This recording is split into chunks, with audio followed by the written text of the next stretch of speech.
Hello and welcome to another exciting episode of Impact Talk, the show where we explore how organizations and individuals are making positive difference in the world. I'm your host Adarsh, and today I'm delighted to have with me Ms. Ruchi Khemka, Head Corporate Social Responsibility at Deutsche Bank, India. Ms. Ruchi leads the mandate for social investment into communities that create value and result into transformation of these communities to help drive positive change in the society. She started her career with Microsoft India as one of the youngest employees. In the past, she has led multinational companies and civil society organizations like Vodafone, Astia India, TIE, among others. She has set up two entrepreneurial ventures, one of the for-profit fashion enterprise and one social enterprise, SevaYatra Edutrips, that she co-founded, focusing on voluntourism and CSR advisories to companies in India. Over the years, she worked with several non-profit organizations and has volunteered with NGOs in some of the most remotest rural locations across the length and breadth of the country, which she counts among most enriching years of her life. Her extensive experience in strategizing and allocating resources for social development agendas and her passion towards empowering children and youth has established herself as a CSR thought leader in the country. To her accolades, Ms. Khemka is a TEDx speaker and has been recognized by World CSR Congress as top 100 most impactful CSR leaders and was also amongst LinkedIn Power Profiles for the year 2018. Ms. Khemka, thank you very much for joining us today. Thank you for having me, Adarsh. A very, very kind and warm welcome. So it's a pleasure to be here. Thank you, ma'am. So without further ado, we'll dive straight into our conversation. Ma'am, in your conversations, you often impress upon the importance of values, both in organizational paradigm and as an individual. In one of your talks, which I obviously watched, you mentioned that while growing up, how your family prioritized becoming a good human being first, and then choosing an area to work towards to pursue excellence. In the contemporary world, where end trumps the means, and success of an individual is gauged by the number of followers on social media. What do you think is the relevance of values in an individual's life today, and how pertinent it is for the values to translate in one's in professional workspace, keeping in mind the social development sector? Thanks. So I feel values are really important and form who you are. They form our thoughts, our beliefs. They're a reflection of our behavior, our actions, our attitude, the decisions we make, and our overall personality. So values give us a sense of evaluating the right from wrong. So while there'll be a lot of things around you that influence you, it is your values that'll differentiate you on how you respond to these influences and how you act. Keeping in mind the social development sector, having the right values is really core to the sector to be able to create that larger human well being and impact that we are all here for. And that will be guided by your own values. So, yes, you're right. I'm really lucky to have been brought up with the values of becoming a better human being first and then becoming anything else that I wanted to. Great. Ma'am, given your experience, extensive experience over 2 decades now, you are I think, perhaps the best person because you have seen how the CSR sector came into life. There was no CSR sector, there was no CSR Act. But now, what would be your message to the youngsters who aspire to pursue a career in social development sector or in CSR? Means your message to the youngsters. Well, to begin with, I don't think youngsters need any guidance today. They're rather woke. But if there are two things that I'd like to say to the youngsters who are aspiring a career in the development sector would be one, remember that at some point it's going to emotionally impact you as you move around, meet people, and witness the degree of inequity that you come across. And at this point, allow yourself to feel the range of emotions, um, to absorb the inequity that you witness, Go easy on yourself and use your empathy instead of sympathy to find ways to work around solutions. The second advice I'd like to give is we are all here to bring in change and create an impact, but neither of that can be brought overnight, and neither can it be done alone. So please remember to be patient, to be able to witness this change in the long run, and collaborate and cooperate with the right people that align with your value system to be able to do that. But having said this, Adarsh, when I meet youngsters through our various programs, I really feel they are far more empowered and well informed and confident than I used to be at that age. Well, I truly hope that youngsters in our audience will pay heed to your suggestions, ma'am. And like you said, ma'am, youngsters, because when you talk about impatience, ma'am, isn't that instilled in, our young age, I would say? I mean, representing the youngster, I mean, that's my take to you. And, but moving forward, let's talk about some of the programs that you manage at Deutsche Bank. You support the idea of developing capacities of the ground level nonprofit organizations and the establishment as a proactive agencies of change instrumental to the creation of impact. Deutsche Bank's in the community program has been envisioned keeping similar objectives in mind. What is this program about? If you could let us, our audience, know, and how would you see this program creating a meaningful difference in the coming years? So, Deutsche Bank CSR philosophy is rather simple, right? That wherever we do business, we are involved in building strong and inclusive communities. And as all of us know, many communities across India face a lot of inequality and inequity when it comes to access to even basic resources, which are vital for your day-to-day survival, your growth, and development. So, to bridge this gap, Deutsche Bank's In the Community program touches several lives through access to basic necessities like providing portable clean drinking water, access to primary health care, employment opportunities for members from marginalized communities, spanning a really large number of stakeholders. So, in the last 7 years, if I can give you examples, through some of our key programs, we've impacted over 150,000 people who've received access to clean drinking water, over 500,000 people who've received access to primary health care, hundreds of children who've been given access to timely care on cancer, which is treatment and psycho-emotional support. On our other program on building skills and employment within the In the Community program, we work extensively and reach out to different stakeholders and communities.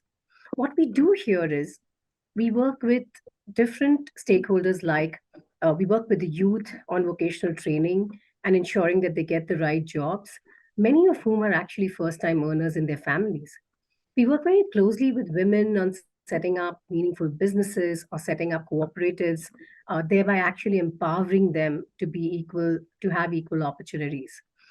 We work with people with disabilities, empowering them with skills, capacity, and actual jobs that follow, all of this training. We work with farmers on agricultural practices to help them increase yield per acre so that they're not just dependent on one rain-fed crop, but are able to do more in the entire year.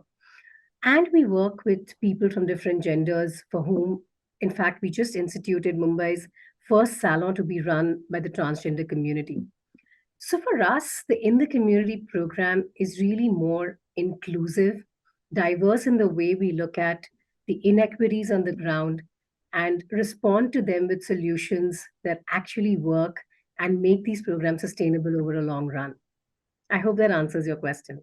Yes, ma'am, that truly does. And for the benefit of our audience, I would like request you to elaborate a bit about your Meet for Good program at Deutsche Bank, and if you could let us know what is the progress been, and how program has entailed over the years since its inception.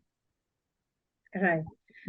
So, like I mentioned, our strategy is around getting communities to prosper, and we want to be able to create positive impact for every, every individual that's a part of our program. The Made for Good program in particular provides access to business skills, helps build capacity, and even funding to help nonprofits build momentum and grow. So, how is this done, right? So, fundamentally, what we're really talking about is two types of projects that we run under this program. One, wherein we set up and empower cooperatives or enterprises or individuals to run effective businesses. A great example of this would be the work that we do with SEVA, the Self Employed Women's Association, wherein we've supported and set up multiple cooperatives which are run by women from low income and marginal backgrounds. These are right from cooperatives that involve women from the from low income communities to become a part of a stationery unit or a cafe that is run in the city of Ahmedabad now, and over time become financially sustainable and independent. The other kind would be wherein, we've recently started a youth venture fund, wherein we're supporting women to start their own businesses which are focused on environmental good and climate change. And the way we overall support these is through building capacity by getting our volunteers to participate, wherein they share their skills and hands on support on key domains to the project supported. Now, this would mean our technology team sometimes works along with the nonprofits to say, hey, can we help you build your MIS system or, make your website look more, more productive? Or can we get our employees to give financial literacy solutions to employees or their stakeholders? And similarly, finance solutions or HR solutions to build in your policies right and essentially build capacity on making your processes really, really robust. Great. Ma'am, we are reaching June, and 5th of June is, World Environment Day. So now, turning our focus to environment, I would say that it doesn't take a genius to understand how central water is to the prospects of human civilization. The rise, the fall, the very growth of any country often correlates to the availability and abundance of this colorless substance. As part of the CSR program of the company that you represent, and also as an individual, you have raised the issue of conservation of water as various platforms. In this regard, please tell us more about how we live program of your organization. And in the world which is evidently experiencing the fallout of climate change in the form of extreme weather conditions, do you see that behavioral change happening at the societal level towards water conservation? Right. So Deutsche Bank introduced the How We Live program in 2022, which is last year. And it was inspired by the conviction that when we act together, the results are always more powerful and far reaching. And you rightly mentioned, Adarsh, water is core for the communities. Over centuries, if you see, civilizations were built around water. So water is the core. Water, and once you have water available, it can create magic. So what we do through our How We Live programs in India is provide individuals with access to water, particularly for the farmer community, so that we can provide better watershed and water resource management practices for them to be able to think of multiple yields per acre instead of just one crop in a year.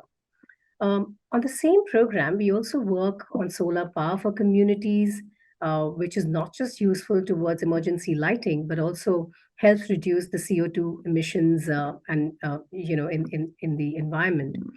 We work along with farmers on planting fruit-based trees, which again not just gives them a further yield in terms of an income, but is environmentally great. So all of this really ends up saving thousands of tons of water by use of, as an example, the right drip irrigation versus flood irrigation that we work with the farmers on, reducing CO2 emissions and methane emissions into the environment. At an individual level, the bank employees plant trees, they participate in cleanups, and we also make newspaper bags, which are further donated to vendors in communities as a sustainable alternative to single use plastics. On your question on behavioral change at the society level, well, I feel, contrary to the popular belief, there's a lot of awareness on water conservation at the societal level. The farmer knows that there is scarce water. The farmer knows that if there isn't enough water available, he'll only be able to get that one crop in the year, which is rain fed. So the issue sometimes is not the change or understanding that there is this gap, or there is a resource constraint, but understanding how the right techniques of using water can be implemented. Sometimes it's just lack of finance to be able to adopt these measures. And that's where, companies like ours come in, and the work that CSR does comes in, which is to work along with these farmers by co-creating programs wherein they become the key stakeholders, and we fund a small part while they bring in the entire shramdan and a little bit of a contribution from their end, which makes it a win-win. So not just something that we do after an environmental focus for us, but the benefits need to be seen and owned by the community. And that's when the larger impact happen, and that's when we'll see change happen over centuries or years to come. I think that's very well put, ma'am. But deviating slightly from the topic, as a CSR head of a German bank and a professional with over 2 years, of working experience with multinational firms and abroad and here also in India, which you represent, you brilliantly carry yourself and represent your Indian identity through your thoughts, through your conduct, as visits, conferences, tech talks, among other things. So, in line with that, do you think that there is a need to preserve the and nurture the Indianness in the work culture in our country, that is India? And what are your views about the influence of first world ideologies and principles that have influenced our workspace for long? Well, India is a land of great opportunity, and I'm a very, very proud Indian. We're a land of such large social and religious diversity. I feel what we've preserved and nurtured really, really well is the common concept of dharma and karma, wherein dharma being representative of the cosmic law of the right behavior and societal and social order, and karma representative of your own actions, the cause and effect of your own actions. So, what you call the Indianness, I feel, has evolved over centuries. It is what we are. Sometimes we've imbibed from what the best of the world has to offer. It may be the west, the east, and keeping to our core values, right? So Indianness is the core values of India. Look at CSR as an example, right? India has always been a given society. We're the only country in the world where CSR is mandatory because we believe in giving back to the society. We believe in equity. And that is true Indian values, and not just addressing that we've imbibed, from any Western, any other culture. So if you define a developed world, as a literate society with economic equity and a solid infrastructure, sure, we are happy to be influenced by that and to become the stronger India that we aspire to be. So, giving back to the society reflects back to the unique culture that we have in our country. And I think that is how I define Indianness, that we preserve and nurture really, really well. Great. Lastly, ma'am, CSR Box is creating a vision document for India at 2047, a document that reflects the ambition and shared aspirations of billions of Indians. What are your views on India and its centenary year of independence? How would you like to, what would be your India at 2047? For me, my India at 100 is a more confident India. My India at 100 would be where every child in the country is educated. The fact that they're not constrained by access or quality of the education, and this is not just primary or secondary. They have access to colleges and graduate level education. My India at 100 would be where there are jobs for all and there's equity in the workplace. I'd like to see an increasing participation of women in the workforce. India at 100 for me also means access to healthcare for all. And that is good access, right? Which means people don't have to wait in lines. And while it sounds really, really harsh, even die waiting for getting access to the right healthcare. India at 100 for me is also basic infrastructure for all. Roti, kapda, makan, sadak, bijli, pani has to have be accessible to all. At the end of it, I think life of dignity and respect for every Indian is what I perceive India at 100. So I'm so happy to be a part of a company that really cares, an institution that is working actively towards bridging this gap of inequity within our communities. And as a proud Indian, I'm confident that India can be all of this and even more at 100. And we'll truly be an Atmanirbhar Bharat at 100. Well, thank you very much, Ms. Khemka, for sharing your thoughts with us. And thank you, our audience, for joining us today for this episode of Impact Talks. Our guest today was Ms. Ruchi Khemka, Head CSR at Deutsche Bank. She shared the impact of her work on various social and environmental causes and also the work that is done by her organization, Deutsche Bank. She also gave us some valuable insights and advice on how to pursue a career as a social development professional while balancing profit and purpose, with a central tenet being your values. We hope you enjoyed this conversation and learned something new from Ms. Khemka. This concludes our impact for today. Thank you for watching us and tuning in. We would be back next week with another exciting guest and more interesting discussions. Until then, you have a wonderful day and take care. Thank you so much, ma'am, for giving your valuable time. And it's been wonderful to have this exchange of thoughts with you. And I hope you enjoyed this conversation as much as I did. I did. Thank you so much for having me.